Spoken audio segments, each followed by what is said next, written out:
Le duc d'York et le duc de Sussex sont deux des 4 conseillers d'État, qui sont nommés pour agir à la place de la reine, avec le prince Charles et le prince William.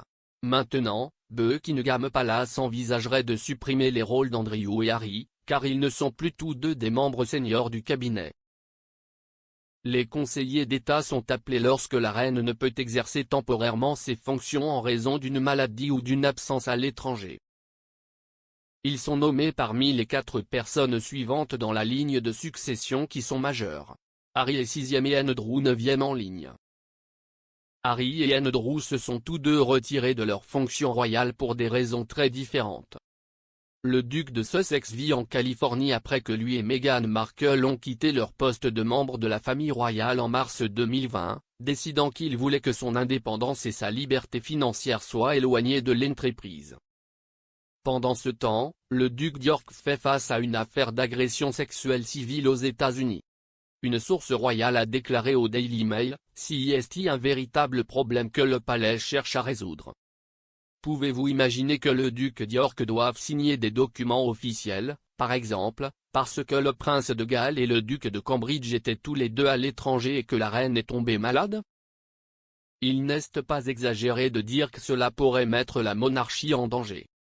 Un porte-parole du palais a refusé de commenter, mais des sources ont suggéré qu'Andrew et Harry ne pouvaient pas être retirés des rôles sans que la loi ne soit modifiée.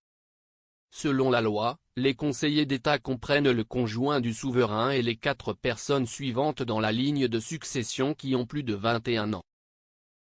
Les conseillers d'État sont autorisés à exercer la plupart des fonctions officielles du monarque. Le docteur Craig Prescott, expert constitutionnel à l'université de Bangor, a déclaré au Mirror, « Je pense que cela devrait être examiné si cela n'est pas déjà fait par le palais, car il voudrait certainement éviter une situation où la monarchie deviendrait un problème. Pour le gouvernement, la monarchie devrait penser 6 à 12 mois à l'avance, sans doute même 2 à 5 ans à l'avance, si possible.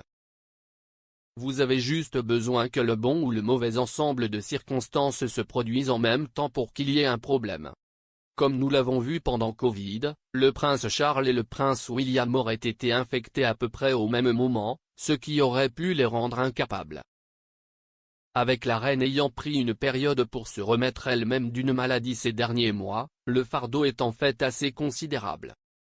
Cela survient après qu'Andrew a été déchu la semaine dernière de ses titres militaires honorifiques et de ses parrainages royaux alors qu'il fait face à une affaire d'agression sexuelle civile. Des appels ont également été lancés pour qu'il perde son duché d'York, qui lui a été donné par la reine le jour de son mariage en 1986. Virginia Giuffre poursuit Andrew aux États-Unis pour l'avoir prétendument agressée sexuellement lorsqu'elle était adolescente.